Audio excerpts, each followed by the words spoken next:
Debris from another capsized ship. These must be dangerous waters. I could get lost if I just wander off into the jungle with no idea of what the island looks like or where I'm heading.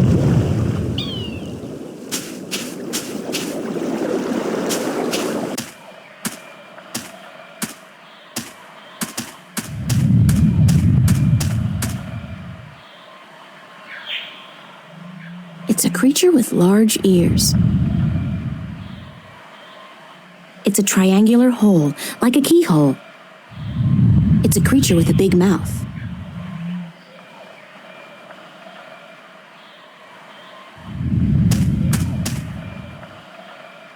It's a deep hole, more like a crevice actually, caused by some kind of seismic activity. God, it must be at least 50 meters down. The crevice widens out into a huge cave just below, and there's water at the bottom. There's a large cave down there. It's the ruins of an old city. Dense jungle.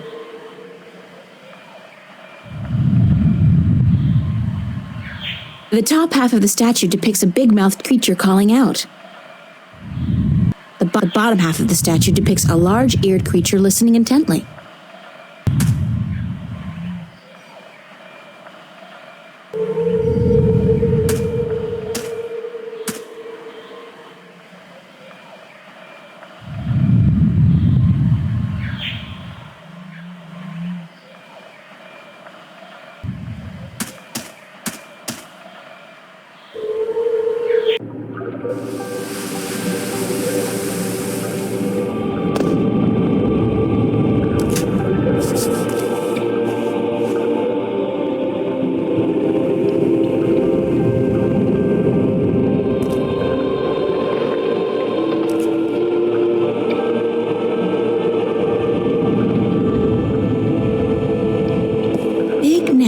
Once housing the elation, but now empty and in disrepair.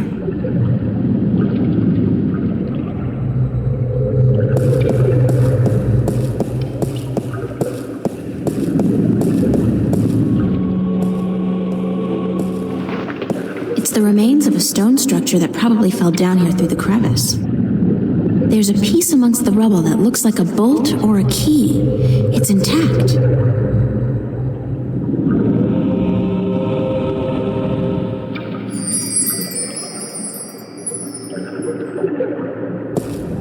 That's a Merum city. It's a deserted Merum city.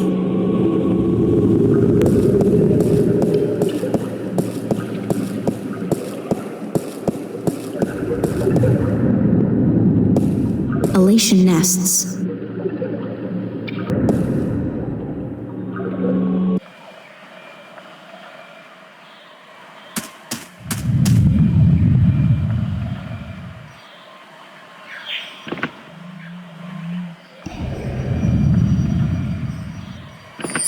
It's a triangular hole, like a keyhole.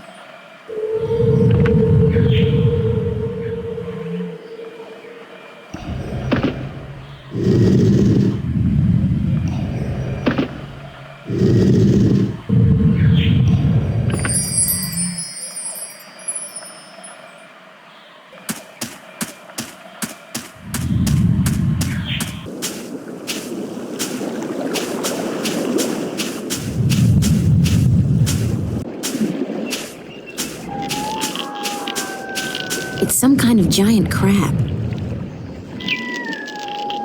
Sounds like the poor thing's in a lot of pain. Yeah, the shell does look way too tight. Maybe he's outgrown it but can't shed it. Or whatever it's called. I'll just take a shot here and ask you. Is there any chance you speak like a real language, like, Arcadian or English? Okay. Now, is there some kind of magic I have to learn, or potion I have to drink, or eat, or ingest in some way to learn your language? Because that's usually how it goes. No? Too bad, although I'm glad I don't have to draw blood or swallow a stone or something.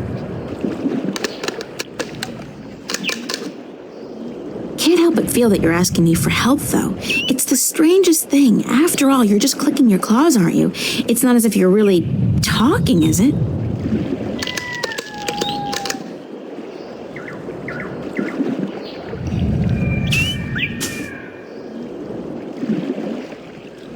I can't break the shell.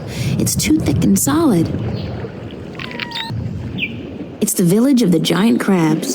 Hey, that sounds like a great name for a B-movie. Village of the Giant Crabs. Clear, unpolluted waters, overflowing with life. Just one more reason why Arcadia is both the vacationers' and environmental activists' wet dream. Literally.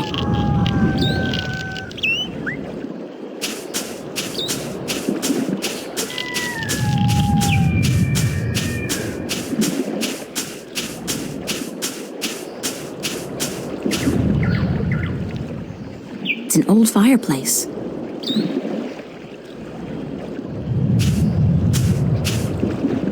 I can see clear to the bottom. This really is an excellent spot for fishing. The bottom part of the statue depicts a creature with large ears listening to something.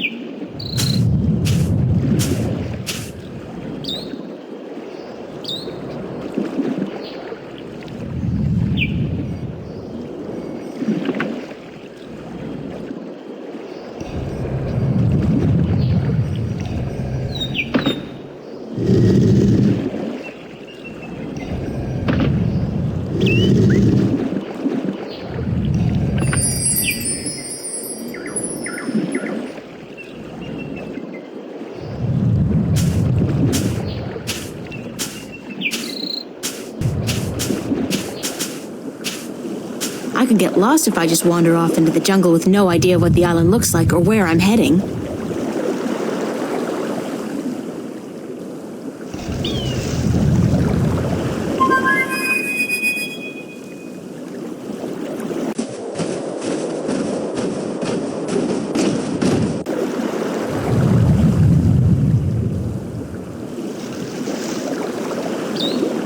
April! You're alive! You're here! You're soaking wet! Where did you go? I thought you drowned. I was completely miserable.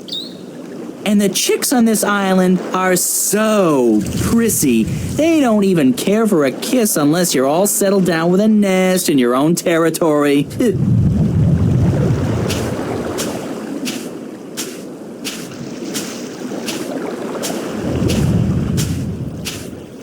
Glad to see you haven't lost the gift of the gab, Crow. Lady, you have no idea how limited bird Twitter can be. It's all, hi, this, and here I am, that, all damn day long. I haven't had a decent conversation in days. Well, you're making up for it now. I never know when you're gonna go AWOL on me again. I had a little adventure under the sea. Oh? I didn't know humans had gills. We don't. Well, I do. I think. At least I can breathe underwater now. Cool. Not as cool as being able to fly, of course, but still. Hey, does that mean you're a mermaid? Hardly. I don't have a tail. What did you do after I saw you last? Well, it took a while, but I found land. Not this island, just a rock with a couple of trees, basically. But when I went back to tell you, you disappeared. I thought you'd gone bonkers from thirst and hunger and drowned yourself or something, so I decided I'd better find solid ground myself or I'd suffer the same fate. And then I found this place. Nice, isn't it? And the best part is, there are no hunters. Only a bunch of big crabs on the east side of the island and a volcano. I'm gonna walk around for a bit, Crow. I'll just stay here and preen myself, thank you very much. What can you tell me about the island, Crow? Only what I've been able to see from above. There's a volcano, dead I think, and lots of jungle, and some nice beaches. I'd like to explore the jungle, but I'm afraid I'm gonna get lost. Any ideas? Well, I could stay airborne and keep track of where you are. That way I could direct you when you get lost. Sounds like a super plan, Crow. Let's go.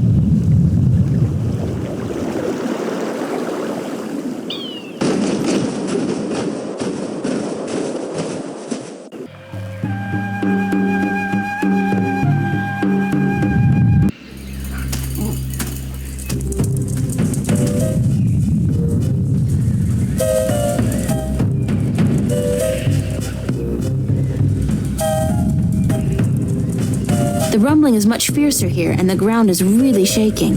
It's definitely seismic. It has got to be emanating from this volcanic mountain. I mean, it looks dead, but it must be about to wake up or erupt or something. Great! After surviving a shipwreck, being kidnapped by fishes, and learning to breathe in water, I'm about to die in a volcanic eruption? Isn't that ironic?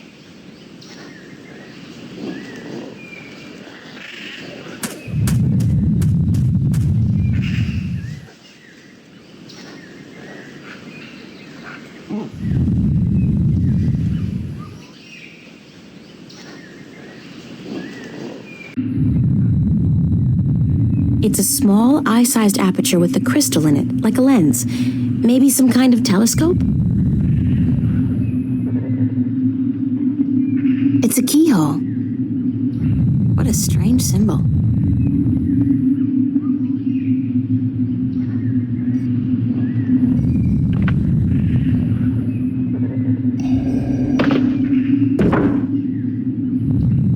What a strange symbol. It's a statue standing in the ruins of a city.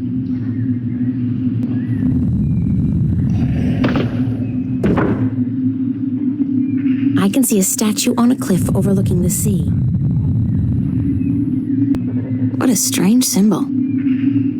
I can see a statue on a cliff overlooking the sea.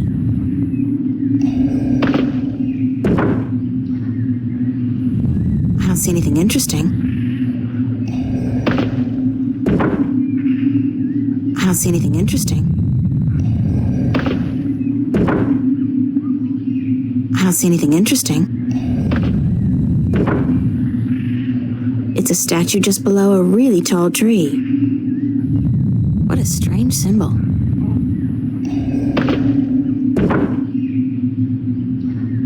I don't see anything interesting. Somebody's looking back at me. Oh, wait, that's just my eye. The lens is turned into a mirror. What a strange symbol.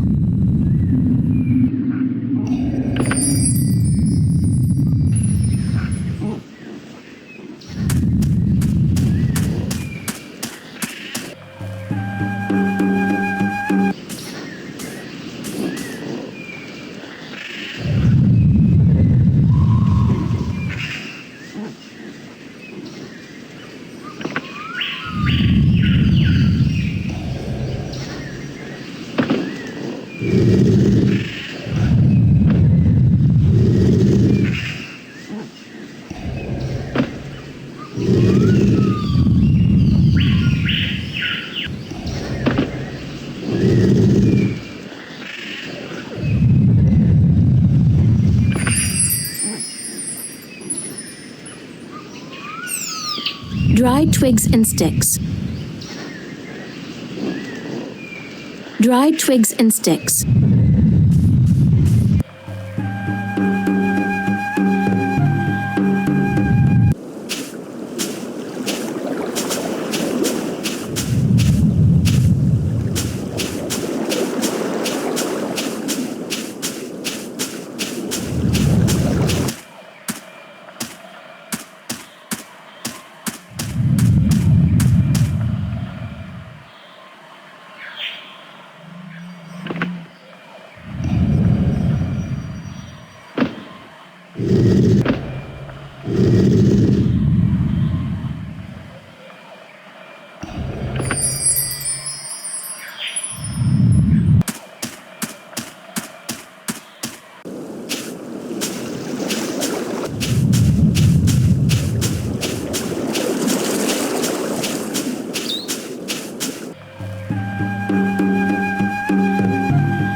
I know there's somebody there. I heard you. Is she gone? Nope, she's still around. Shut up, shut up, shut up. If you won't come out, I'll just sit down here and wait. Sooner or later, you'll have to show yourself. Solar eclipse! Oh my god! Ah! I hate this place. I so hate it, I can't even sit down without crushing the natives. Big person alert! What are you? What does it look like? A talking twig? We're stickmen. And you're an accident waiting to happen with your large, ungainly body and wobbly legs. What's a stick man?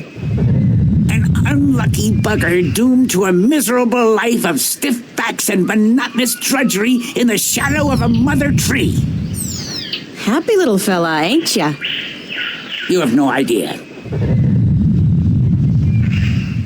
So, you guys are stickmen?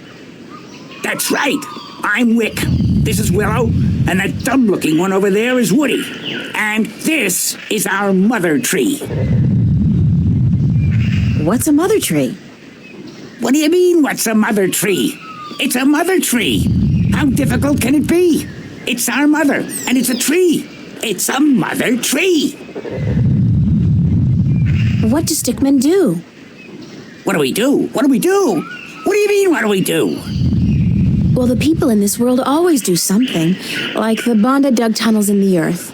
The Merim killed Snapjaw and covered their houses with Tanyen. You gotta do something. Hey, it ain't easy being a stick, let me tell you. You got your stiff back and limbs. Your fear of fire and water. Your 300 years of miserable boredom. And then you have to get planted and raise a family. It ain't easy. So, you're not doing anything worthwhile then? Lady, I'm miserable. I'm grumpy. And I got a headache. What do you want from me? Where do the Elation live? The Elation? The guys with wings? Up in the volcano. There's an old city in there. I think they're squatting. How do I get into the volcano? You don't. The road collapsed a few centuries ago, and when traders come, the Elation fly down to meet them. Nobody goes up there anymore. What's that constant rumbling noise? Lady, you have no idea what we have to endure. All day, all night, that noise is just murder. It all started when Quaman, the quiet giant, would you believe that's what we used to call him, was banished by the Orowal from his perfect fishing place to some remote place in the forest. Whoa, information overload. Let's step back for a minute to fill in the details. Who's Quaman, the quiet giant? He's the scariest human we've ever seen. He stands tall as a mountain and uses whole trees for toothpicks. But he was a quiet type and reasonably gentle for a human. He'd spend his days out by the Orowal village, catching fish and frying fish and eating fish, and looking out across the ocean, dreaming about loose women or whatnot. What happened to get the quiet giant banished from that place? The Orowal got scared when he accidentally stepped on one of their young ones. He didn't do any real harm, but they banished him from their village nonetheless, and told him to go far into the forest. Who are the Orlowal? They're the crab-like creatures who live down by the sea. They're nice people, if a little crabby, and it's hard to understand what they're saying half the time. Where's Quaman now? Somewhere in the forest east of here, we don't know where exactly. He went there to get as far away from the Orowal as possible. So what does all this have to do with the rumbling noise? Oh, I was getting to that. If you just let me get a word in edgewise. I just had some questions is all. Anyway, Quaman is the brooding type. And he takes everything so to heart, he got instantly depressed and went to sleep. And what is he doing now? Still sleeping. That's the problem. But how long ago was it that the Orlawal banished him? The last full moon, nearly 30 sunsets passed. He's been sleeping for a month? He was depressed. What do you want, lady? Once I got so miserable I slept for 8 years. And let me tell you, those 8 years were the happiest of my life. I still don't understand what this has to do with the rumbling noise. See that statue over there? Sure. What's up with that? Back when the Dalmari lived on this island ages ago, they put these statues up all around the island so that they could speak with each other. You're kidding? So they're like telephones? Tell her what? I don't know what that is. The thing is, these statues are all connected through magic. And when you speak into one, your voice flies through the air and comes out of another statue. But I still don't understand. You saw the big head up by the mountain? Yes? That's the one they use to talk to everyone on the island, to warn people of storms or to hold evening prayer. It's connected to the statues as well. And Kwaman is sleeping right next to a statue's ear. I get it. Resonance. He's snoring and the deep bass reverberating through the loudspeaker, the big head, causes a resonance that vibrates the entire island.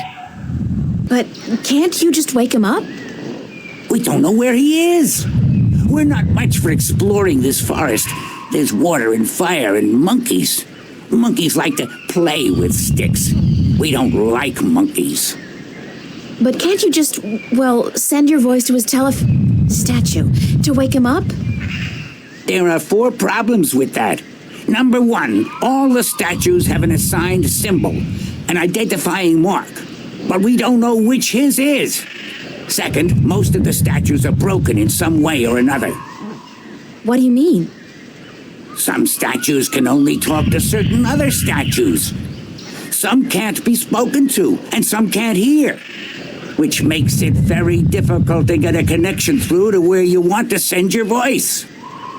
Number 3, in order to use the statues, you need a key. We don't have it. We don't know where it is. And number 4? We're stickmen, lady. What do you think? We don't know much about magic or magical devices. And what? we're not too smart, okay? There, I said it. We're not too smart.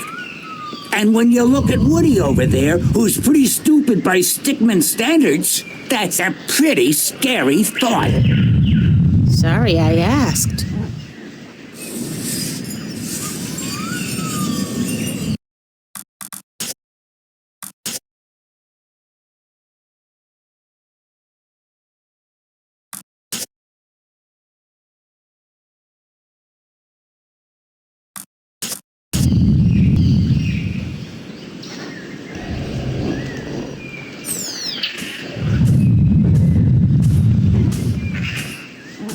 Hello, I'm Woody. They call me the stupid one, 'cause I'm kinda slow, so don't let me keep you busy.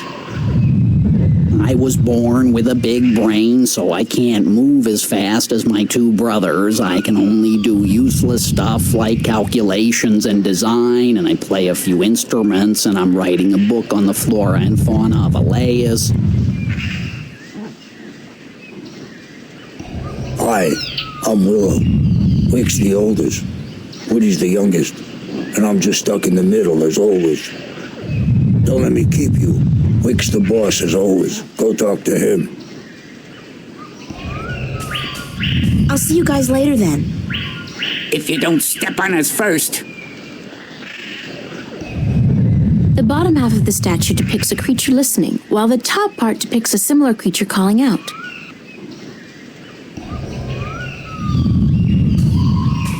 Hello?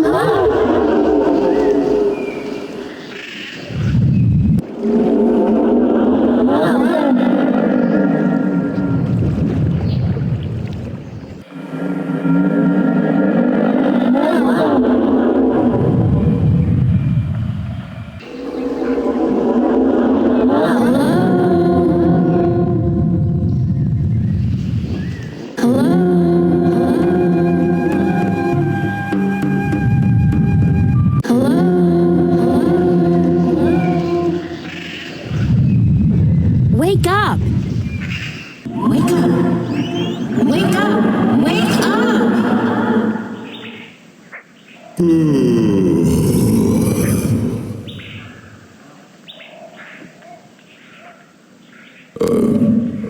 Who'll be there?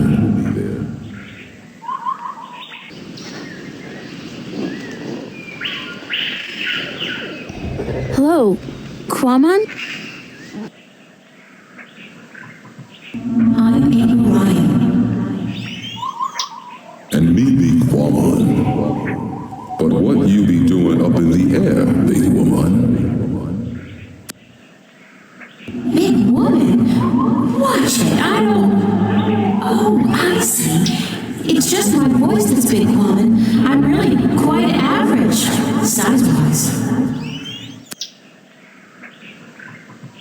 Could you please stop snoring? Quamon be snoring? No one ever tell Quamon he be snoring. But then Quamon always be sleeping by his lonesome. No woman like Quamon.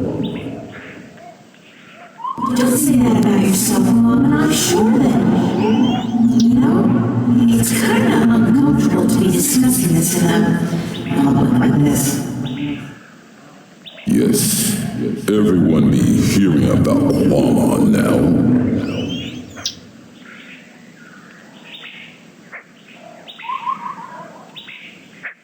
Where are you, Mom? That be a secret. Quamon wants to be left alone. You want to talk about your problems?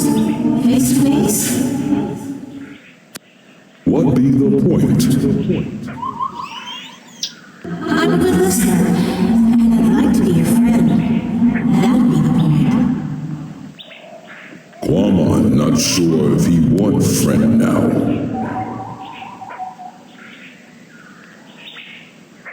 Please let me be your friend. Why? Because I'm lonely too. I don't really know anybody on this island, and I need some help. Well, Quamon be wanting to help, but... Okay. Quamon be your friend and talk to you. My secret place be in the ruins of the old temple by the wells. Follow the stream up from the rock beach and go right where it branches. Thanks, Mom. I'll be there as soon as I can.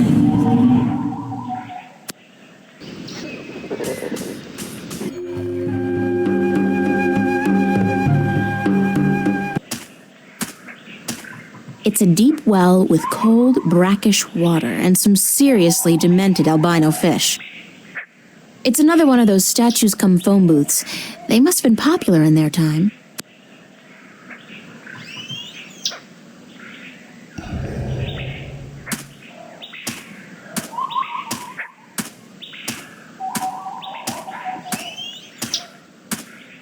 Whoa, you are big! You're just about the biggest person I've ever met. Quamon be a freak. No one be liking him. I didn't mean it that way. I just meant... April, you know just what to say, don't you? I'm sorry. I like tall guys. Really, I do. You be the only one then, because no one else want anything to do with Quamon.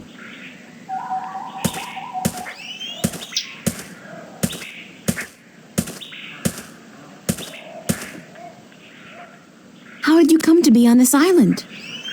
That be a long story. Do you want Quamon to be telling you?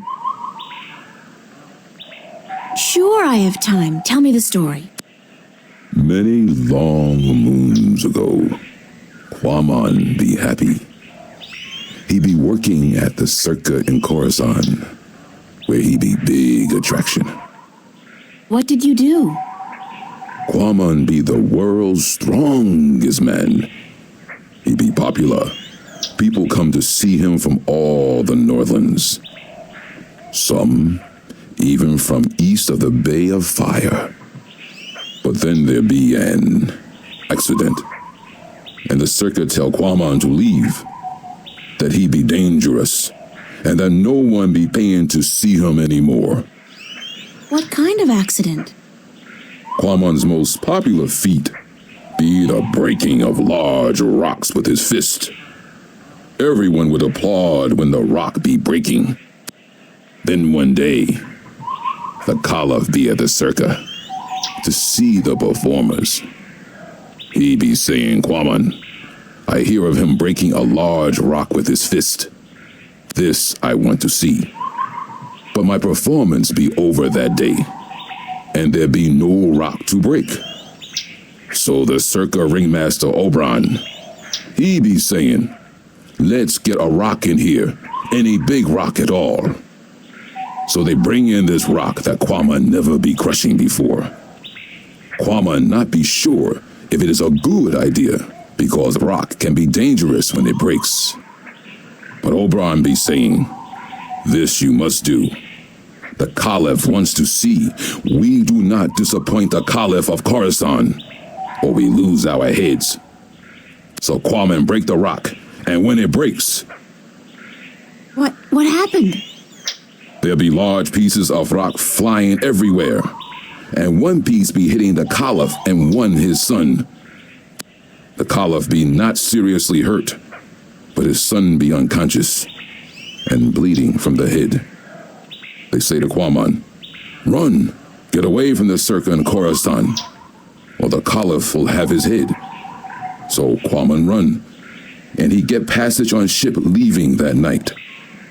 When the ship passed this island, Quamon be jumping into sea and swimming ashore. And now he be here. What happened between you and the Orlawal? Oh, Quamon be so clumsy, so dangerous. He should not be among people. He be only hurting them. The Orlawal be kind, letting Quamon live and fish in their village. But then Quamon be stepping over a young Orlawal, almost breaking his shell. The Orlawal tell Quamon to leave village, to not come back because he may kill an Orlawal. They tell him to go as far away as possible. Quamon be sad because he liked the Orlawal, and because Quamon be having the best fishing place in all of Elias. He lose his friends and his food. What do you eat now? Quamon fish in these wells here, but the fish that live down there be small and not very tasty.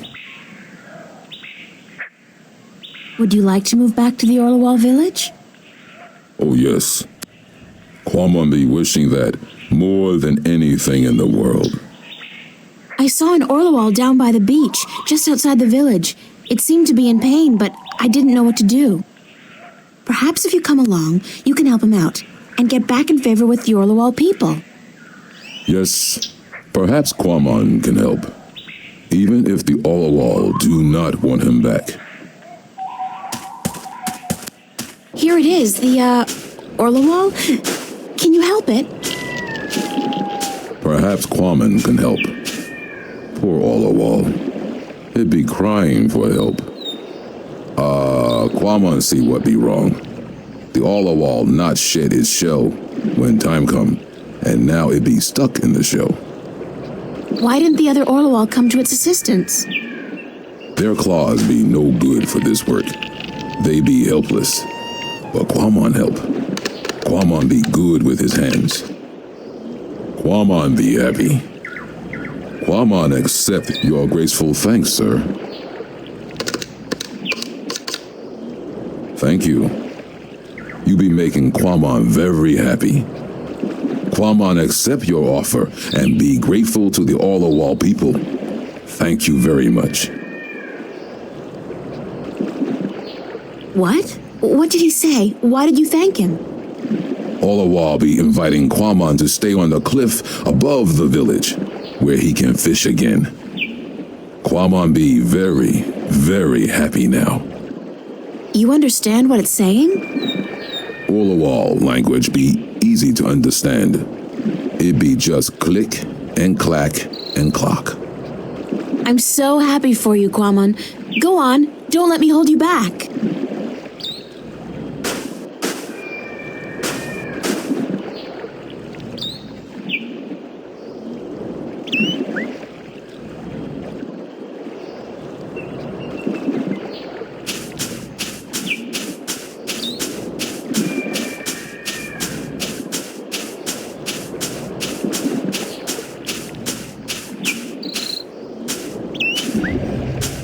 Hey, Quamon, how's the fish biting? With its teeth, but not today. Why's that? Quamon be not certain. The fish always bite before, but then Quamon be having lure. Now no lure, just bait. What do you need to make a lure? Quamon can make lure with just anything, as long as it be colorful and not get heavy in water. You're a real DIY guy, don't you know? Always be something wrong with Quamon. That was actually a compliment. Oh, Are you happy now, Quamon?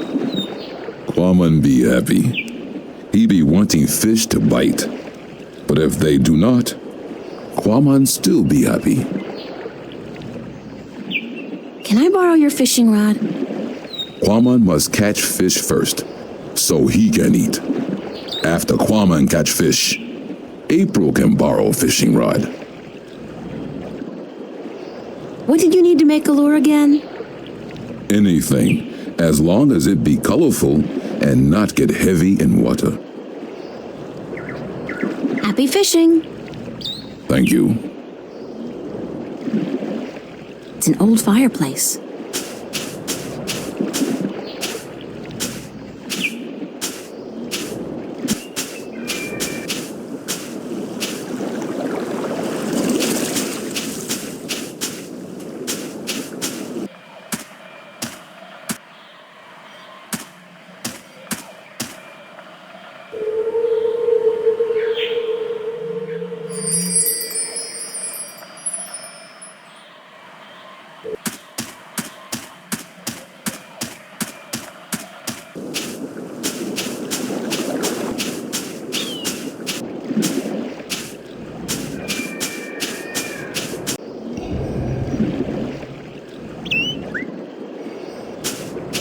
This wrapper work as a lure?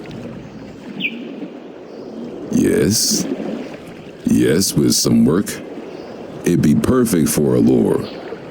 Now Quamon can make one, and hopefully catch many fish.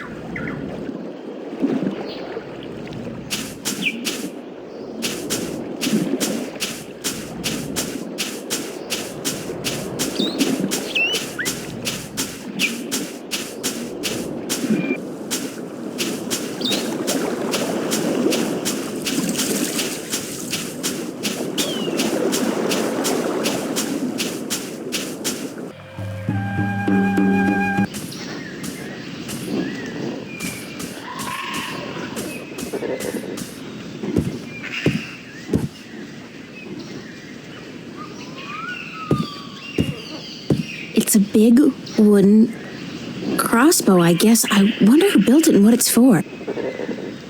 It's a wooden crossbow. If I could somehow get across to that path on the other side, I'd probably be able to make my way into the Elation village.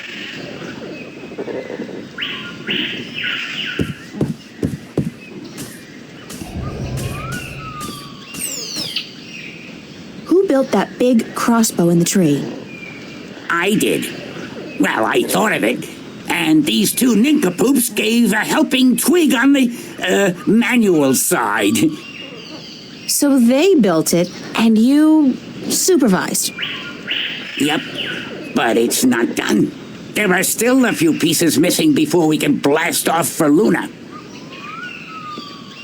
Did you say blast off for Luna? That's what I said, Luna. As in the moon? The same. You intend to go to the moon using that thing? Lunar cannon. And yes, that's the plan. You guys are loonies! If by loonies you mean visionaries, then yes, we are. How come you're not working on your lunar cannon now? Because of that infernal noise is why. But Kwame has moved back to the Orlowal village. He's not going to disturb you again, trust me. Really? How the heck did that happen? Nah, I don't care. The important thing is we can work again. Thanks, lady.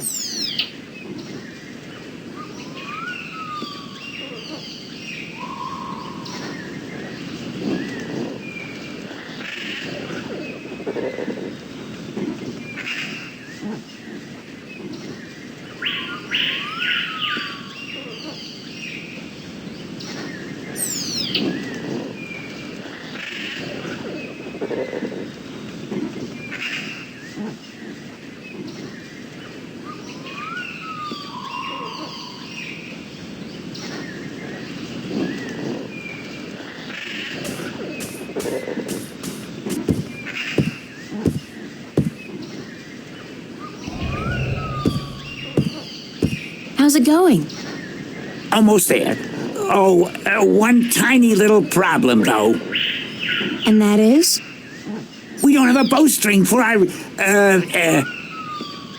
Propulsion drive mechanism, Wick. what he said, yeah, we need a bowstring. Something strong and flexible and sinewy. Like what? I don't know, lady. I'm no engineer. I'm just a supervisor. String made from animal guts would be perfect. Yeah, but look at us. Do we look like the kind of stickmen who'd make good hunters? Do you see me going after a gate beast carrying what, a cone? A dry leaf sharpened to a razor edge?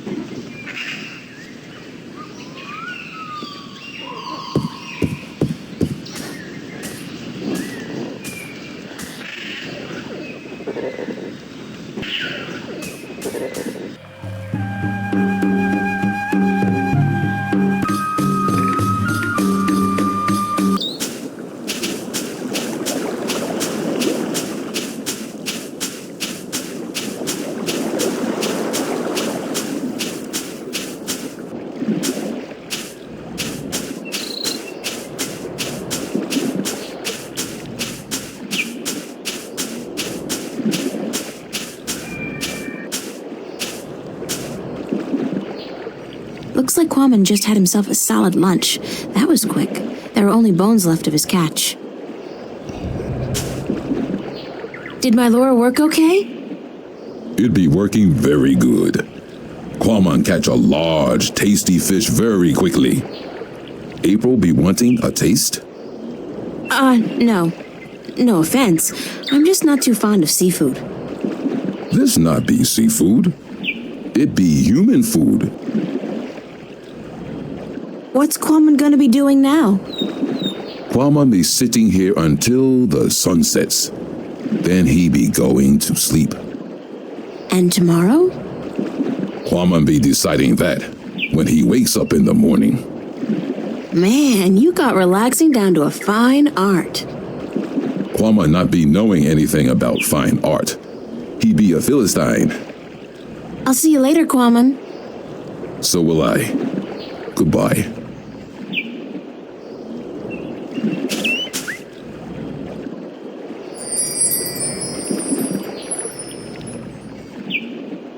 I don't figure I'll be needing the rod anytime soon, but I'll borrow the line.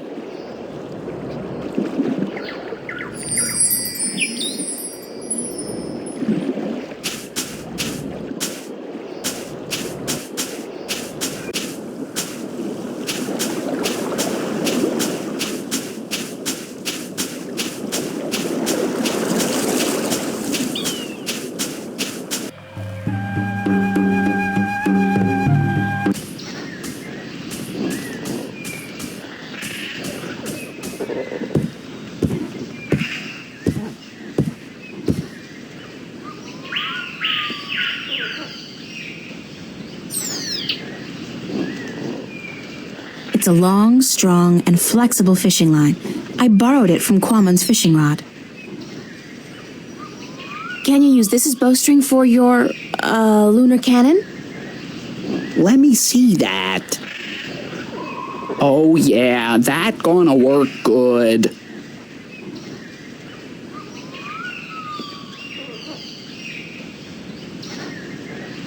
All right, listen up. I got us what we need. And now we finish this damn cannon. Go to work, people. Give us a few minutes, lady, and we'll be all done.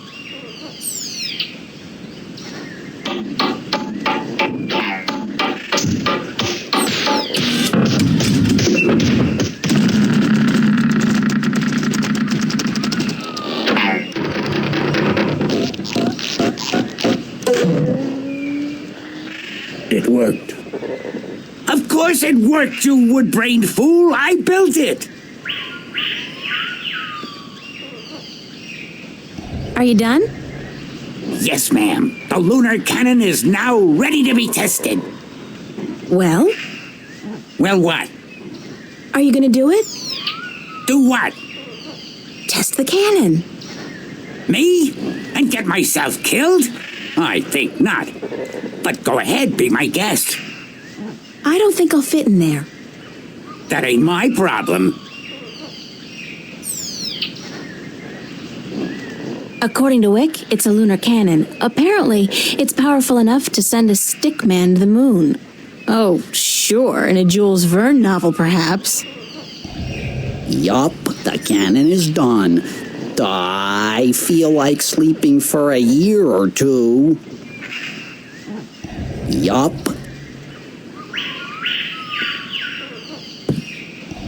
Hey, all done. And we did absolutely nothing. As usual, aside from shouting a lot and kicking mine and Woody's arse.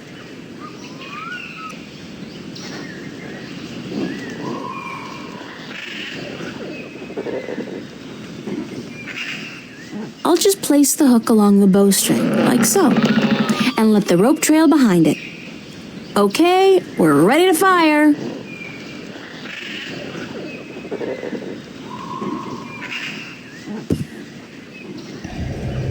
All done. Can I test the cannon? Be my guest.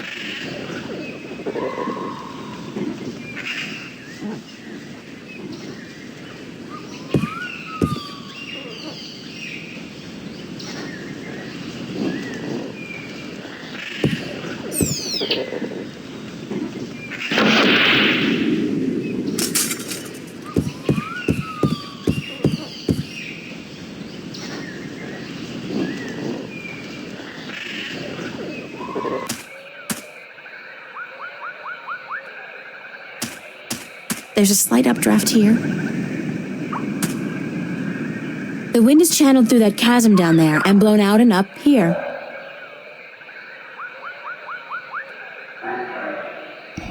It's a leathery creature with wings, like a mix between a giant bat and a pterodactyl. It must be one of the elation. It looks more like a warrior than a storyteller, though. I hope it speaks English. I mean, Altung. Can you help me across? You are human, and we don't allow human strangers into our village. If you wish to trade, let us know where your ship is anchored, and we will send traders to you with our merchandise. I don't have a ship, and I didn't come here to trade. I came to talk to your leaders. I'm sorry, but we don't allow strangers into our village. Is there another way to get into the volcano? No, this pass is the only way. Actually, I am a trader. Where is your ship anchored? In, Coconut Grove? There is no coconut grove on Elias. So, I'm not a trader, but I am a friend of the Elation people. We don't know you. There is no friendship between strangers, human. Don't your people have a prophecy about a stranger who comes without a ship, or something like that? I don't know of any prophecies, human. What kind of prophecies do you know about? We don't tell our stories to strangers. What's up this road? The Elation village of Tamar. Where's the Elation village of Tamar? Up this road and into the volcano. Isn't it dangerous to live inside a volcano? This volcano has not erupted for thousands of years, and the gods protect us. We are safe here. I'm sure there's a secret cave somewhere that leads into the volcano. No, there isn't. There's always a secret cave. Not here. Are you absolutely sure there's no secret cave? Human, you talk too much, even for an elation. Thank you. Yes, but you must leave now.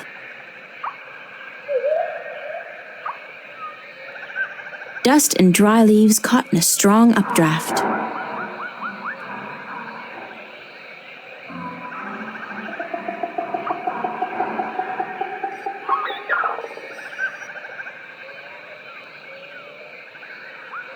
That's the last of it, unfortunately.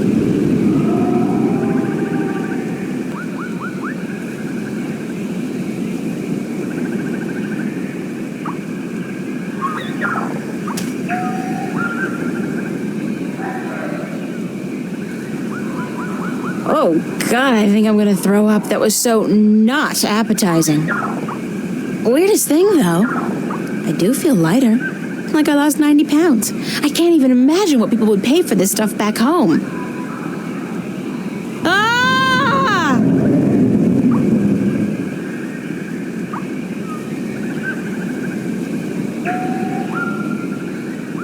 Human, you flew across the chasm. You don't have wings, but still, you fly like the Elation. Believe me, I'm as shocked as you are. Are you the Windbringer? Yes, I am. This is an exciting day. Remind me again who the Windbringer is. It's said that someone not of the Elation shall come among us to float on the wind like an Elation, to learn our stories, to bring the wind back to us, and to bring us into a new and happier age. Is that all? You know, I'm starting to forget how simple my life used to be. Family, friends, grades, boys, no prophecies, nobody looking to me for salvation. I don't understand, Windbringer. You should speak with our teller up in the city. She'll be wanting to see you, I'm sure. We've waited for the Windbringer for a very long time. The teller? Thanks. No, Windbringer, thank you.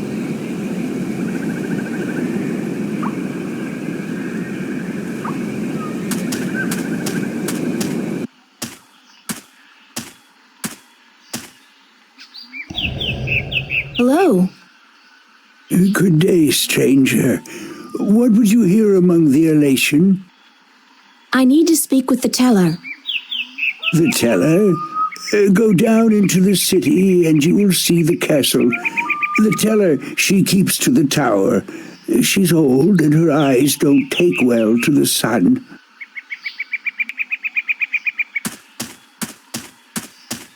When the city was inhabited by its original population, that tower was probably an important one, part of a temple or a palace.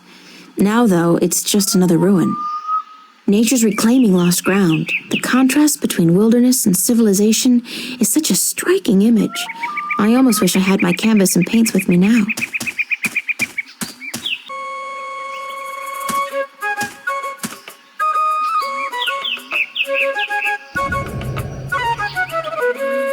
It's a little Elation girl.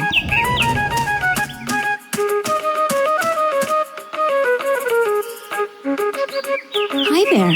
What you doing? Playing? Yeah, what are you playing? Nothing. My daddy's in the castle watch. He's allowed to sharpen his claws.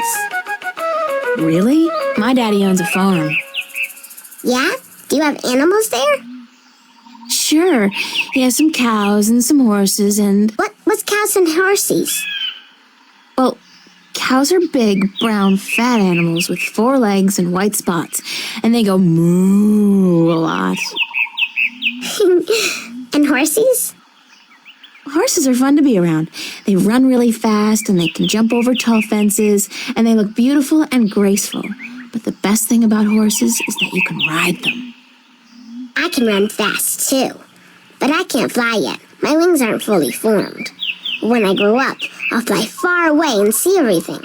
I'll go see our horses. That would be nice. My name's April. What's yours? Saina, will you be my friend, April? Of course, Saina, as long as you promise to be my friend. I promise.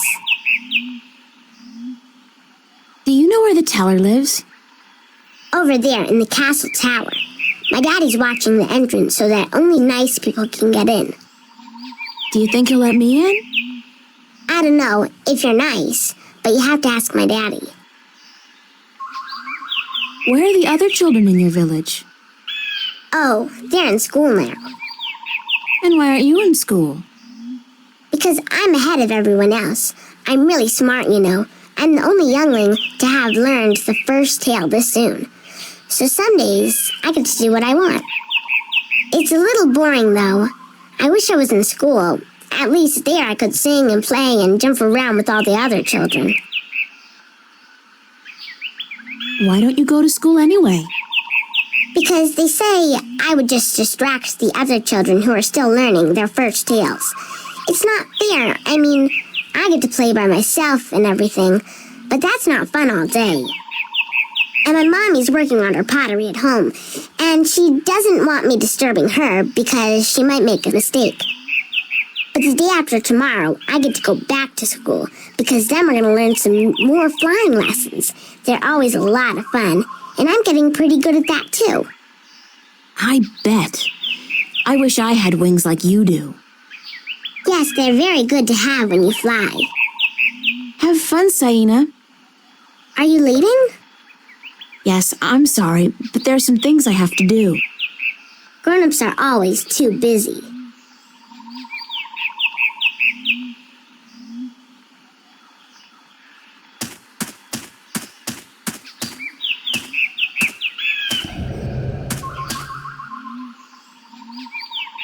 Be careful, don't come too close. I'm almost done with this pot. Sorry. Are you here to buy pottery? I didn't think traders were allowed up here. No, I came to speak with your teller. Really? I didn't know the teller spoke with anyone from the outside. You must be a very special girl. Supposedly. My name's April, by the way. Nima is my name. Nima of Ta'ama, the only Elation village on Elace. I like your pottery. It's our craft. That and storytelling. But storytelling can't buy merchandise or food. I know a lot of people who live by telling stories, although I guess that's kind of different. They are lucky then. Not that I don't enjoy making pottery. It's good to feel the wet clay between my claws, to shape it into whatever I wish. It's almost like creating a new life, I think. I don't have a husband yet, so I haven't tried. Have you? Do you have a husband and children?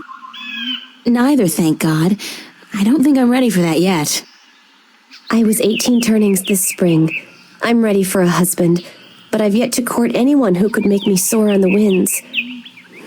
I think the men of Ta'ama are dull and timid. What about the guard on the road below the village? He's our age, isn't he? Isan? He's quite pretty, and his wings are big, but I don't think he likes me. He never looks at me or talks to me. That doesn't mean anything. He could just be shy. Maybe you could talk to him, find out who he likes, but don't say I sent you. Sure, I can do that. Thank you, April. Thank you, Nima. You're welcome, April.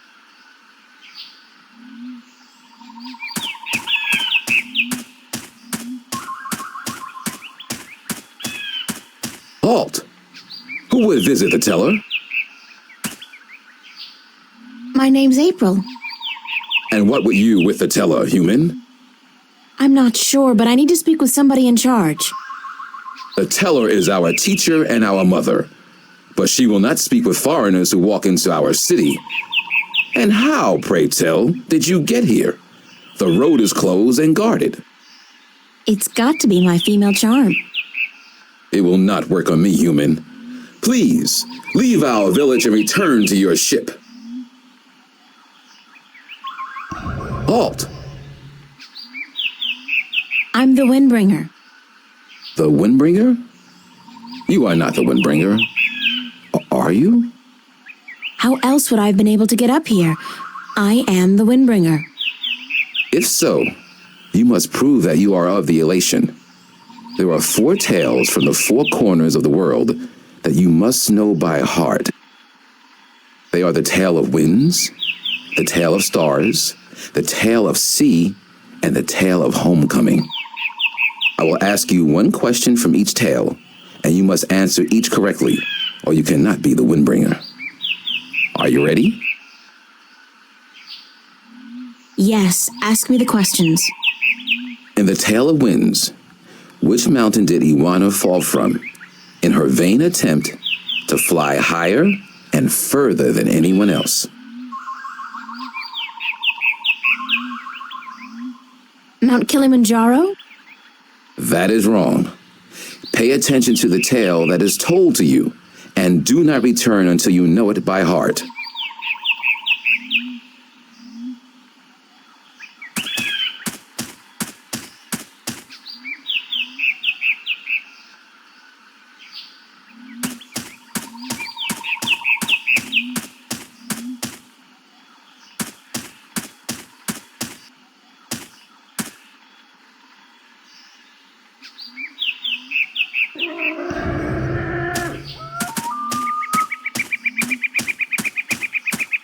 Do you know one of the 4 tales of winds, stars, sea, and homecoming? Mine is the tale of sea, human. Would you mind telling it to me? I would be happy to do so. This is the tale of sea, told in my own words, as it was told to me by my teacher in his words, and to him by his teacher in his words. This was a very, very long time ago, when the elation were a strong people, and we could spend days riding the hot winds above the seas. We hunted fish then, and we were at war with the Merum, the Wet-tails. Akalis was one of the strongest warriors there was. His claws were sharp and long, his beak pointy, and his teeth strong. Akalis was admired by everyone in his clan, and because of this, he was cocky and arrogant. So one day, the teller of Akalis city asked him to perform a very important and very special duty, to bring a sacred jewel to the teller of an elation town across the sea. This particular jewel was very important because it signified a union between the 2 towns, and it would benefit the people of both that it was delivered safely and promptly. Akalis grinned and told the teller that he would deliver the jewel both quickly and safely, and that she was not to worry. But the teller did worry, because Akalis was young and too sure of himself. But she wanted to test him, and to teach him that sharp claws, a pointy beak, and strong teeth are not all a warrior needs, that a warrior must also be wise and careful. So Akalis set out across the sea on his flight. It was on the 4th day that he spotted something in the water that caught his attention, and forgetting his duty and following his curiosity, Akalis dived towards the water to investigate. When he came closer, he saw that there were Merum in the water, foolishly hunting close to the surface, and Akalis saw an opportunity to again prove his might. As a great warrior to his people, and to capture the fins of a few wet-tails. But this time, Akala's arrogance got the better of him, because the Merum had set a trap. As he dived towards the Merum with his claws, a spear shot up from the water to hit him. Akalas struck the water and dropped the jewel he was carrying, and it was all he could do not to drown. Akalas was bleeding, and the Merum were grabbing onto his wings and his legs, but he fought bravely, and finally he managed to escape. But even though he now lived, he was dead inside, because the shame of losing the sacred jewel would always be with him. Akalas could not return to his village because he had neglected his duty to his teller and to his people, and so he went away to a small island where he could be alone. To himself and his people, Akalas now became the Lost One. He who had been on a sacred mission, but had failed in his arrogance. A year passed, and one day Akalas met with human traders from a ship that came close to his island. From the traders, Akalas heard speak of a hideous creature that lived in the sea, the Octowo.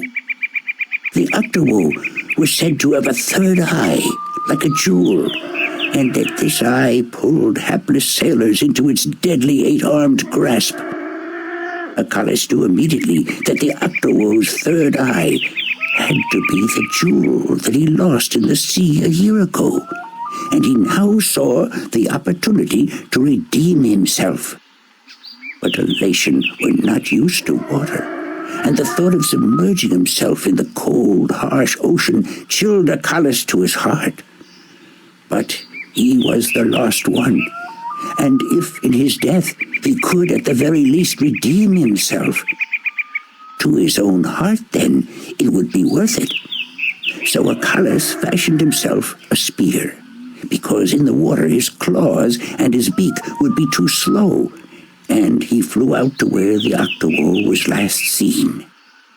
And then Akalas dived into the sea. The dark water closed in on him, and his wings and legs went numb. But still Akalas kept pushing down until he saw the lair of the Octowo. Spotting Akalas, the Octowo attacked, and Akalas saw the monster's third eye, his sacred jewel, shining bright in the darkness, and his heart was filled with a sense of duty and courage that he had never felt before. But as he began fighting the 8-armed monster, Akalas realized that if he were to fight like he usually did, he would not stand a chance. He would have to think differently. And so Akalas tricked the Octowo into following him through a tight chasm where the monster got stuck. And then he swam above it, and using his spear, tipped a rock on top of the Octowo. Swimming back down again, the Octowo was flailing helplessly. Now, almost out of air, Akalas took the sacred jewel from the Octowo's head and swam back up. Finally, Akalas could deliver the sacred jewel to the town across the sea, and upon returning to his village, he went to the teller, bowed his head, and said, "Forgive me, teller, for in my arrogance I thought I could do everything, but I could not, and I became the Lost One because of it." "You were lost," said the teller, "but you are no more. Because now you see the limits of your own strength, and you will know that a warrior must be careful and wise, in addition to being strong and fierce." This was the tale of C, and I told it in my own words, as told to me by my teacher.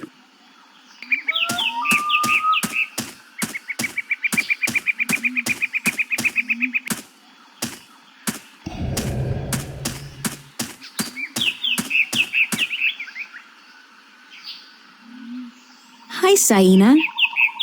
Hi, April. Do you know one of the 4 tales of winds, stars, sea, and homecoming? Yes, my mommy taught me the tale of the stars. It's a really pretty story. You want me to tell it? Please, Saina, I would like that very much. Okay. This is my tale, the tale of stars, and I tell it to you in my own words, as it was told to me by my teacher in her words. In the small village of Jinjay near the rumbling hills of Onion, there lived a girl called Mona.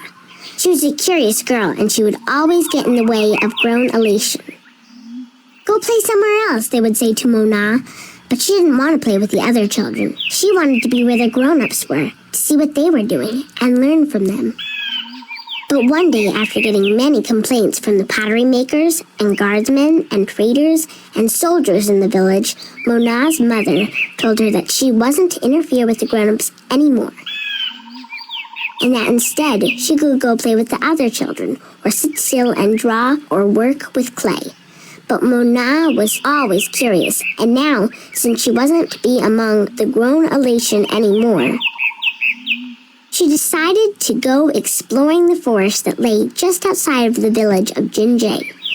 She had many times been forbidden to enter the forest because it could be a dangerous place, but Mona was very curious. Of course, she wasn't planning on going far into the forest, but then her eye caught sight of a white flufftail hopping through the tall grass, and Mona, curious as ever, gave chase.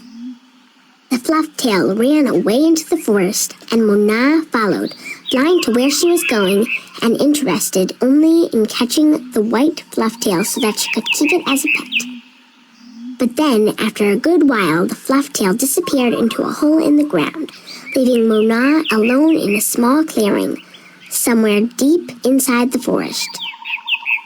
She was exhausted after running after the flufftail for so long, and as she looked around the clearing at the unfamiliar trees and flowers, she realized that she hadn't been paying attention to where she was going. Not for the first time, her curiosity had gotten the better of her, but this time it was serious.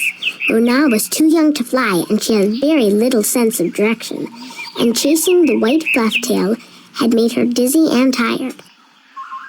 It was getting darker, and Mona was all alone in the deep, dangerous forest, too sleepy and too scared to be able to go anywhere.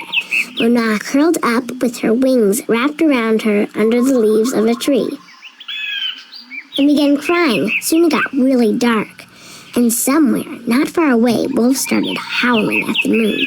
Mona was so scared she was petrified, but after a while her exhaustion got the better of her, and she fell asleep.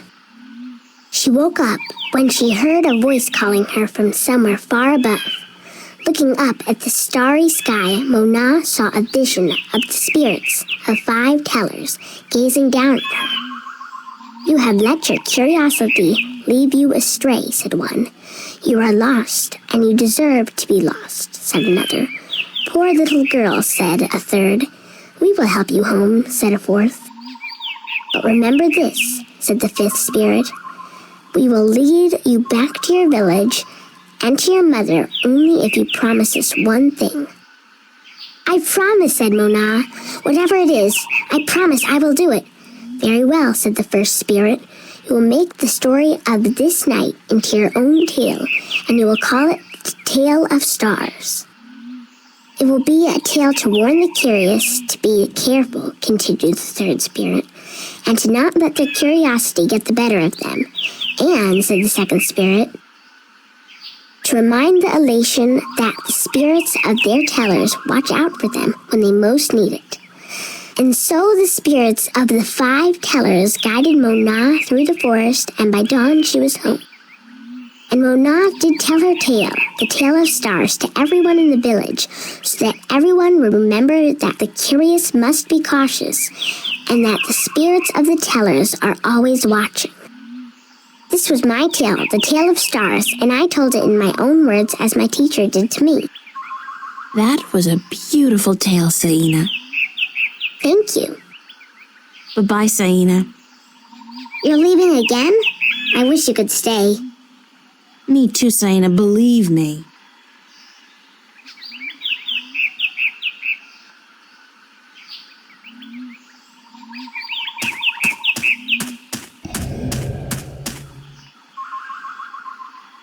Hi, Nima. Hi, April. Do you know one of the four tales of winds, stars, sea, and homecoming? I had to learn the tale of homecoming. It took a long time, but I think I got it now. I'm better with pottery than I am with the tales, unfortunately. Do you want to hear it? Please. Very well. This is the tale of homecoming, my tale, and I shall tell it in my own words as told to me by my teacher, in her words, and by her teacher in turn. Moran was a handsome young Elation man with strong wings and a hardy beak. He lived below the white cliffs, where the water was salty and the fish plentiful. Moran was betrothed to Inara, the loveliest girl there ever was. She was fair and slender and tall, and her eyes were the clearest shade of blue. But Moran was hesitant to enter into union with Inara, to become her husband and to give her children. He would always come up with a new excuse for why they had to wait a little while longer. Now, Inara was skilled at pottery, but even more so with stories, and the teller of the village had many times asked Inara to be her apprentice, to learn all the tales, so that someday she could take over as the teller. But Inara refused, knowing that if she did accept the teller's offer, she would never be able to marry Moran, because a teller cannot have a husband nor children of her own. Her refusal to become the teller's apprentice was unheard of, because who could refuse such an honor? But to Inara, love was more important. Her love for Moran was beyond honor, beyond reason. But despite Inara's love, Moran was still hesitant. And then one day he told Inara, "I am traveling on a pilgrimage to the far shores. I will be gone for some time, and while I am traveling, and in accordance with our traditions, I will be freed from our betrothal. Not until I come back will the bond between us be renewed." It was not unusual for a young Elation man at that time to go on a pilgrimage, and the bond between the betrothed would often be cut while he was away, to be formed again upon his return. But Inara was heartbroken, because she had thought that Moran would soon want to marry her. When Moran saw her tears, he said to her, "Do not weep. When I come back, I promise I will marry you. Just wait for me, and stay with your pots, to make the time pass quickly." And then Moran left on his pilgrimage to the far shores. Many years went by, and Moran had exciting adventures on the far shores. But by and by, he began to long for home, and for Inara, and now he had finally realized that he loved her, and that he wanted to marry her. But when he returned, he could not find Inara amongst the pot makers. He went to visit her family, and they told him that, after waiting for many years, Inara accepted the teller's offer of apprenticeship. And that when the teller left on the last wind during the previous winter, Inara herself became the new teller. Angry, Moran made his way to the teller's nest, and when he saw Inara, he said to her, "You promised me you would wait." But Inara did not say a single word in answer. She just turned around and lifted something wrapped in leaves from the cot behind her and gave it to Moran.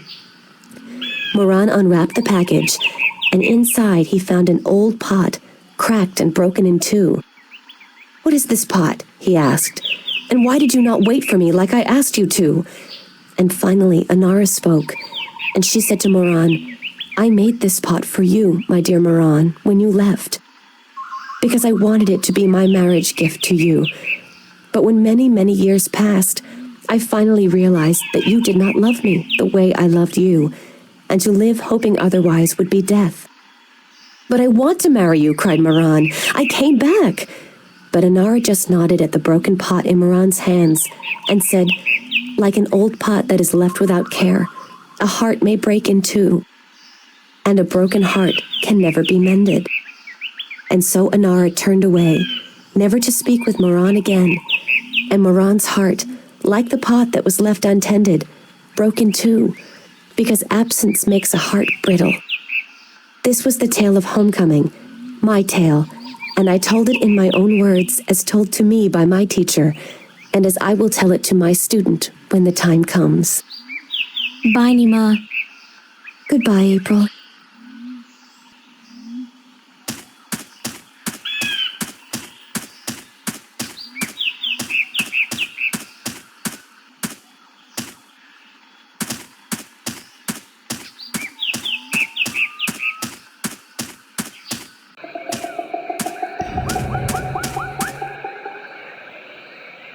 So, Isam, that's your name, isn't it?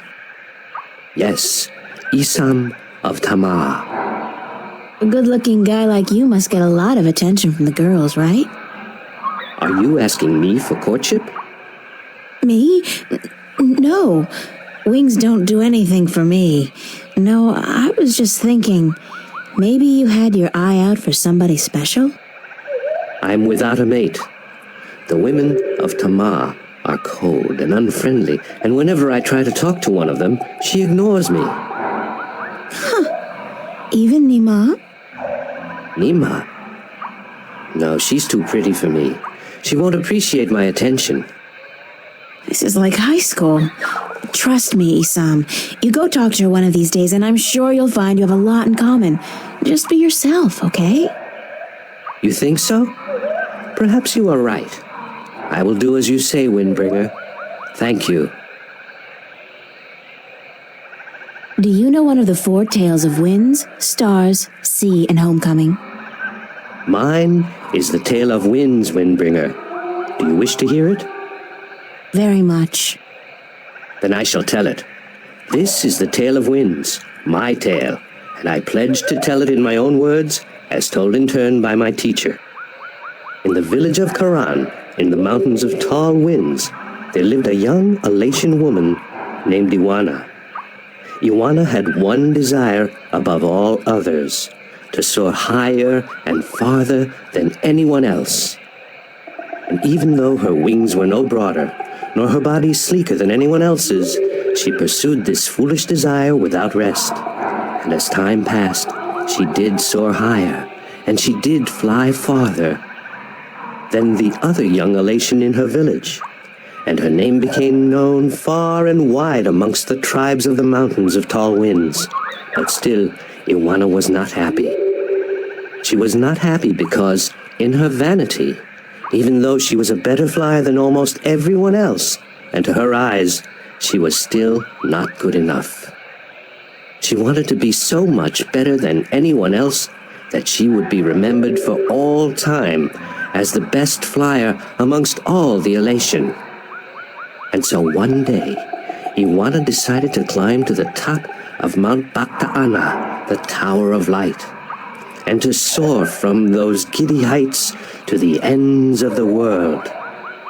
Her friends and her family pleaded with her not to, because every Elation knew that to soar from such heights was dangerous, that at such heights the air was thin and the winds treacherous.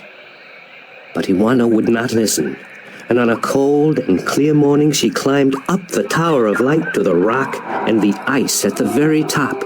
From there she could see to the ends of the world. And it brought tears to her eyes to know that now, finally, she would be greater and better than any Elation before her. And so Iwana spread her wings and leaped off the mountain. Those who watched her from far below said that for a split moment Iwana soared, and she soared higher and farther than any Elation before or since. But then the treacherous winds caught a hold of her, and the thin air made her plummet towards the ground and to fall to her death amongst the rocks at the base of the mountain. In her vanity, Iwana could not see beyond her desire to be the very best. And vanity always stands to fall. That was the tale of winds, my tale, and I told it in my own words, as told to me in turn by my teacher.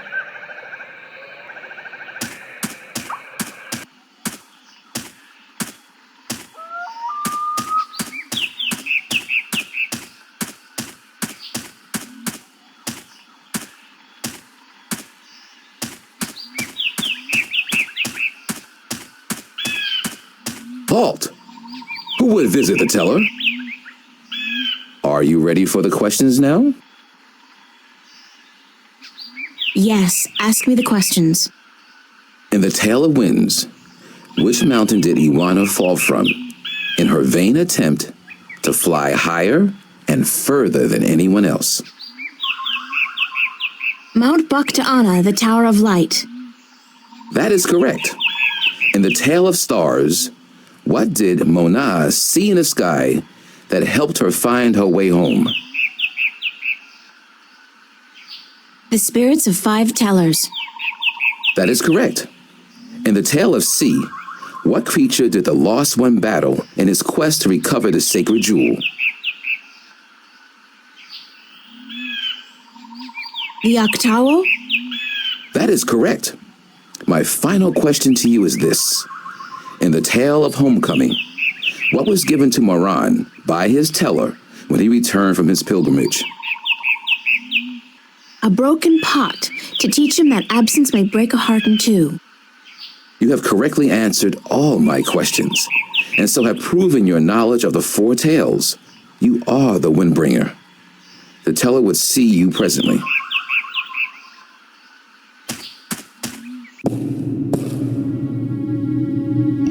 She's the teller. She must be over 100 years old. Come closer, human. Closer.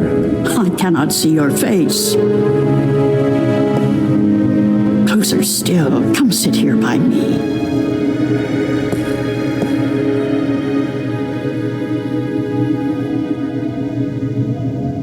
There you are.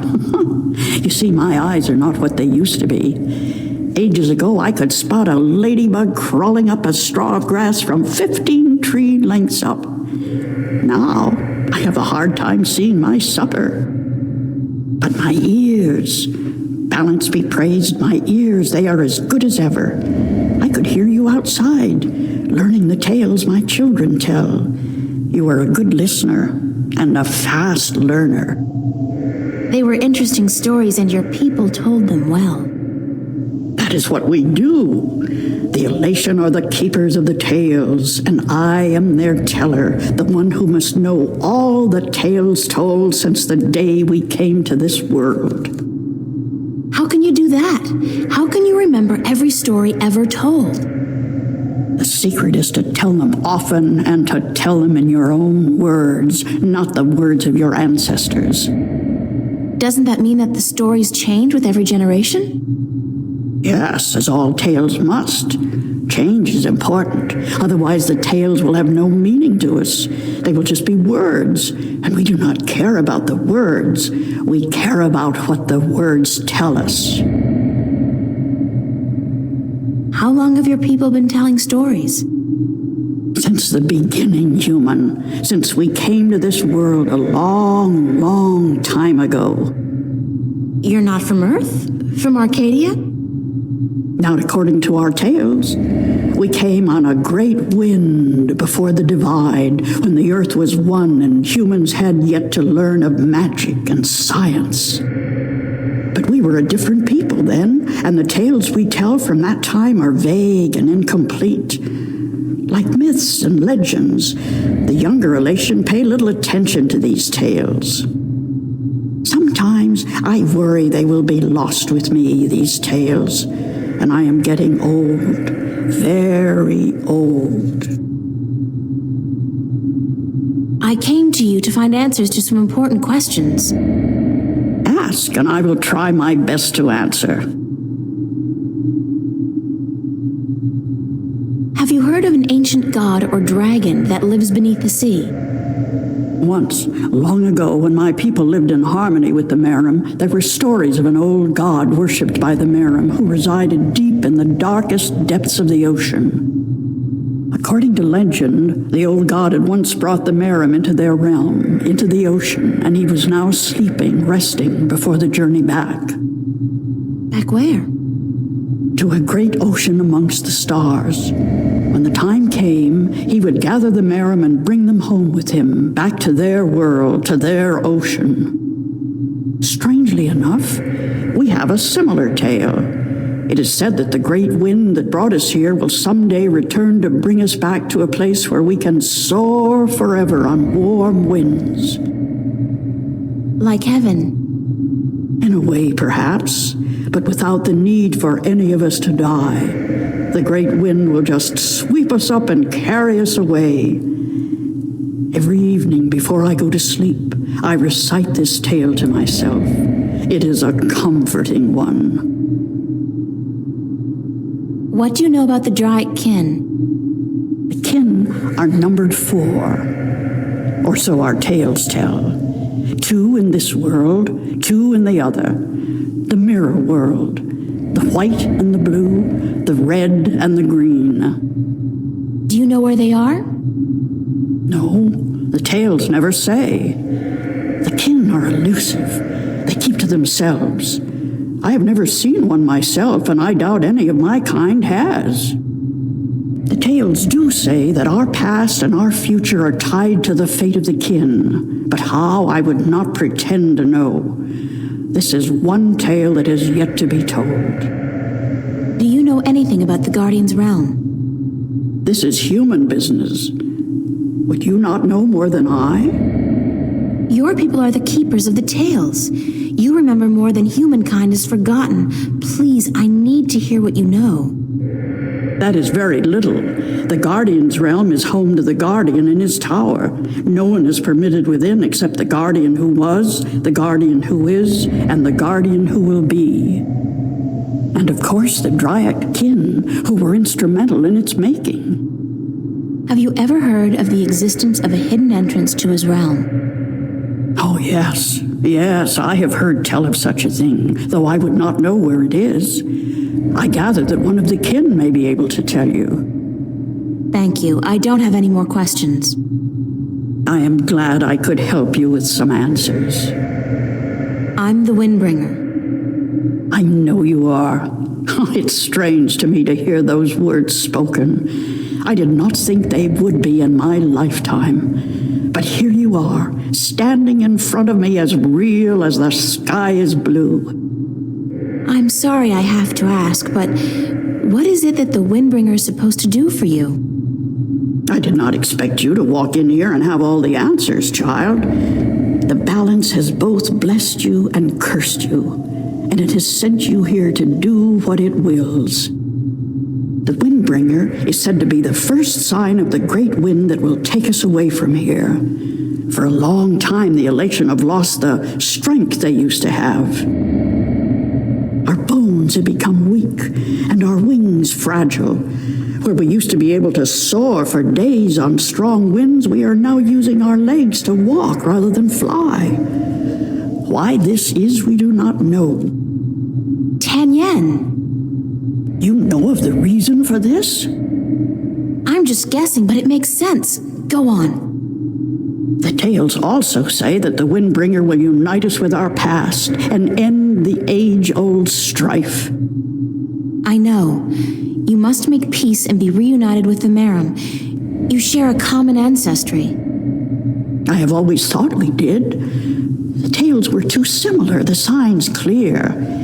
But my people, they will have a difficult time understanding why and how this can be. If you don't, both the Elation and the Merum will die out. When war broke out between your people and you were forced to move up into the mountains, it compromised a precarious symbiosis. A substance called tanyan was abundant where the Merum and the Elation lived in close proximity. It brought fish and heat and light to both your people. But now, living up in the mountains, your way of life, your diet, your customs and habits, they've all changed. And that's probably the cause of your brittle bones and fragile wings. Then we must make peace with the Merum and restore the balance between us, so as to strengthen us both and prepare us for the journey that will surely come soon. When our sitting is over, I will speak to my people, and I will elect one representative from the Elation to meet with the Merum in the place of your choosing to open a dialogue. I guess it's time for you to talk to your people and for me to make arrangements with the Merum. Where do you wish for our meeting to take place, Windbringer? You want me to decide? Well, I know. Send your ambassador down to the ancient caves by the beach.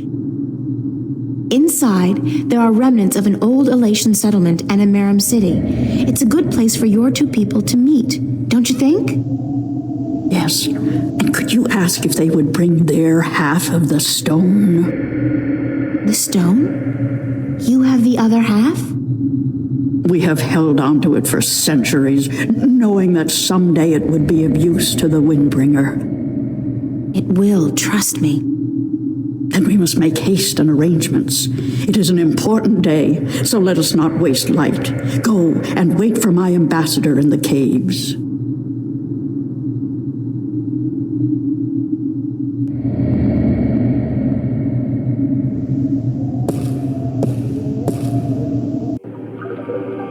It's amazing. This place is so beautiful, and the scent of sea and rock and nest. This scent is of home. This was home a long, long time ago, according to the tales. We lived in peace with the wet-tail, with the Merum back then. Now you'll be able to live in peace again. And with the Tanyan bringing fish to your doorstep, you'll be able to eat well and restore strength to your bones. Soon you might even be able to soar on the winds for days like you used to do. I hope you are right, Windbringer. And I hope that the Merum will see the sense in it too. They are coming, are they not? They said they would. Hush, I hear something.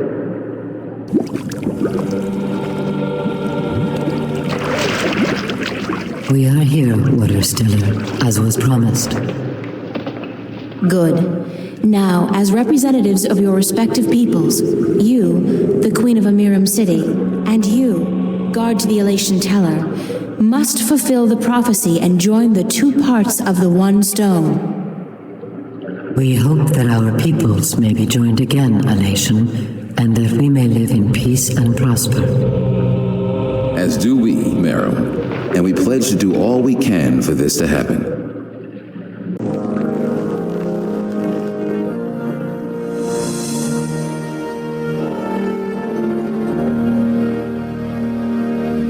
The stone is now whole, Windbringer, and the Elation and the Merum will once again be as one. You may take it with you. Thank you, the both of you. Come now, April, and we will take you to our sleeping god. May his wisdom guide you and lead you down the right path.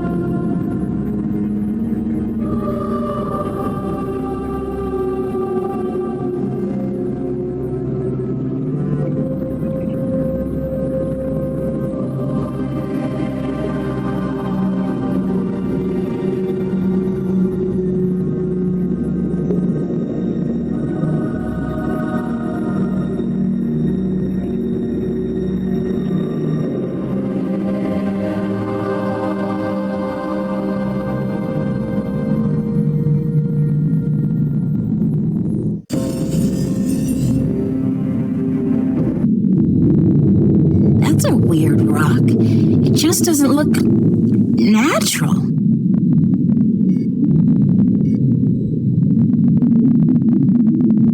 Feels more like a shell than a rock. I don't think it's a rock. I think it's alive.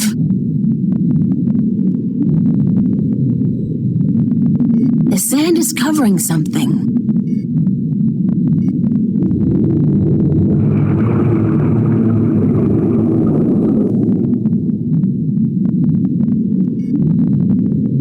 It's soft and spongy. It's a large shell. I wonder how deep it goes and what it contains.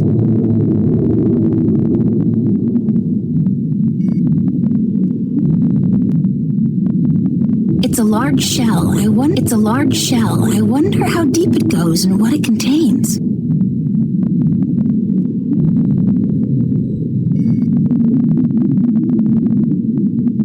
It's some kind of organic sensor. Hello? Is anybody in there? Spooky. Well, I guess it's an invitation of sorts.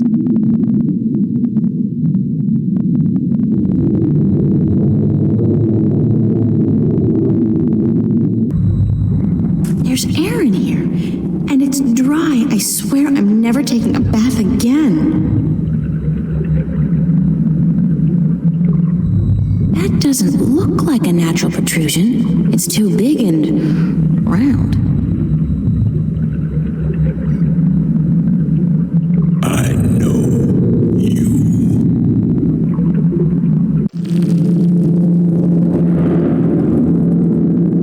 Do not be afraid. I know what you are. You do? Yes. Yes. What would you hear? I do not like to be disturbed. I wish to be left alone.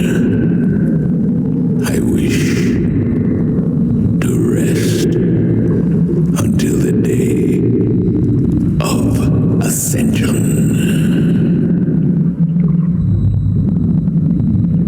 I'm sorry to disturb you, but I need some answers. Everyone needs answers. Everyone has questions.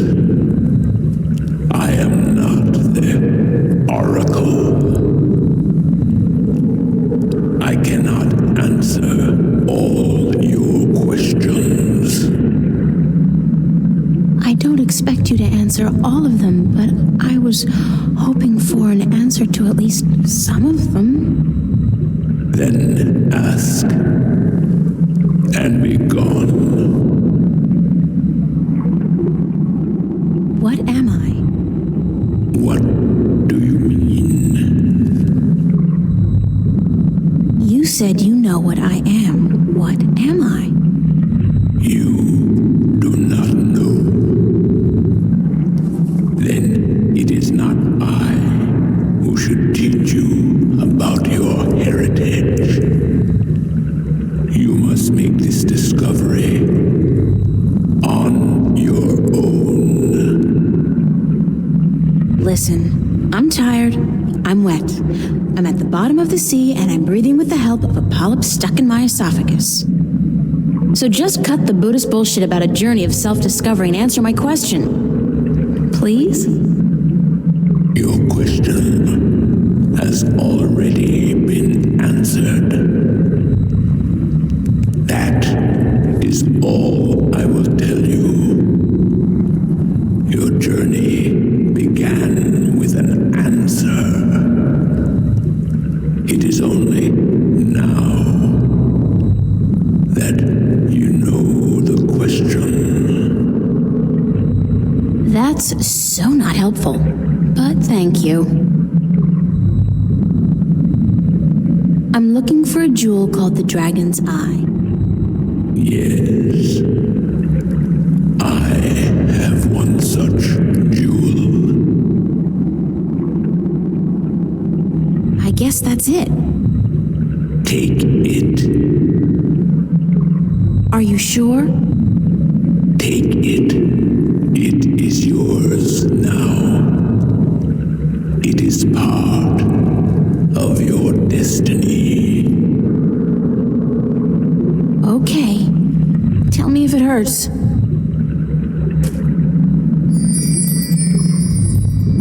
What is the day of ascension? The day when the kin return home. When my siblings come to me, and we rise toward the stars for our journey back to our cradle. This is the day of ascension. So you're going back to wherever it is you came from? We will, eventually, when everything is ready. When what's ready? I will not answer that question. It is not necessary for you to know where I can find the gateway to the Guardian's realm. So you come to me. They told me, well, they as in the few people who could tell me anything at all, they told me that if anyone would know, it'd be you. I know. When the earth was divided, there was a doorway left open where the tower was built. But it's moved, hasn't it? That spot. When Stark and Arcadia were created, that spot moved somewhere else. Into the sky. Amongst the stars. But where? I knew you were coming. Your journey has not been a quiet one. Even down here, I could hear you. I speak with the dark people. They are my messengers. They have prepared a map for you with the entrance you are looking for. You knew I was coming and why? Then, okay, I know this is probably a futile question, but why didn't you send the dark people to me earlier? You could have saved me a lot of time and hard work. You are afraid of time and hard work. No, but it's the principle of it, isn't it? No, it is not. You had prophecies to fulfill. You had a purpose. Bringing my children together in preparation. This was important. And for that, I thank you. Now, I wish to sleep. You said something about a map? The dark people have it. They will meet you. I will bring you to them. What, now? Yes. Hold on.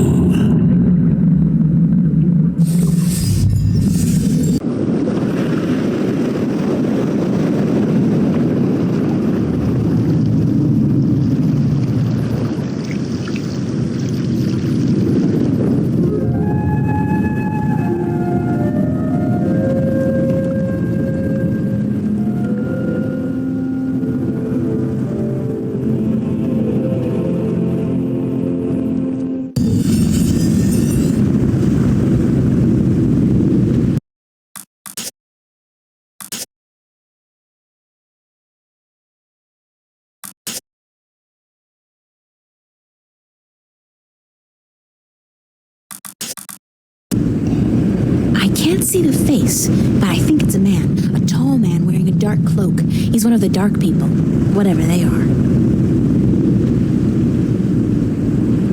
The ship is enshrouded in a thick fog, very mystic-like. Thanks for taking me on board. Who are you?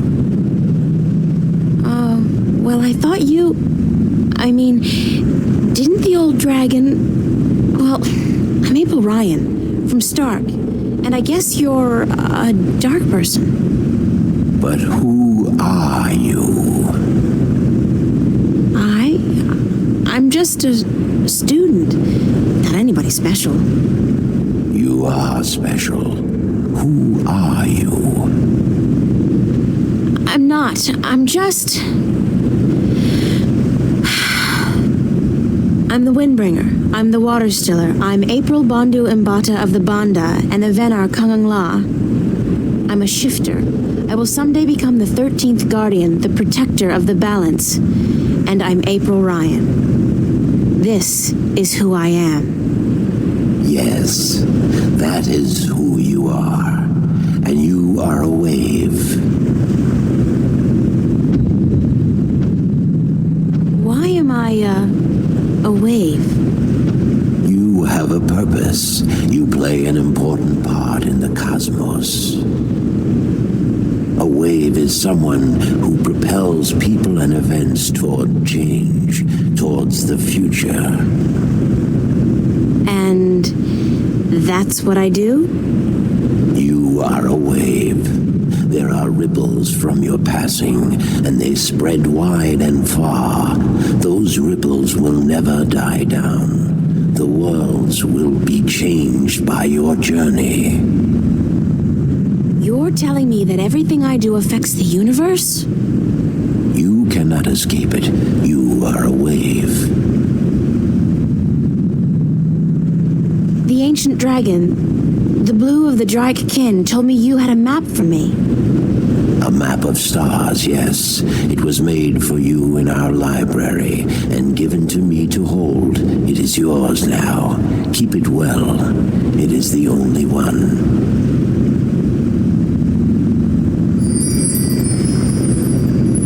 Looking for an ancient stone given to you by the Sentinel, the Fathers. You came for the stone. Of course we have it with us. Our ship would not have been chosen to meet you were it not for the stone we carry with us. Everybody's just waiting around for me to show up, so that they can give me stuff. Who knew adventuring was going to be this easy? It will not always be so easy. Of that I can assure you. But here is our stone. We entrust it to you, as we were instructed to do when the Fathers first entrusted it to us.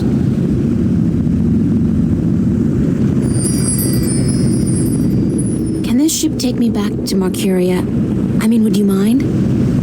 We will bring you to Mercuria henceforth.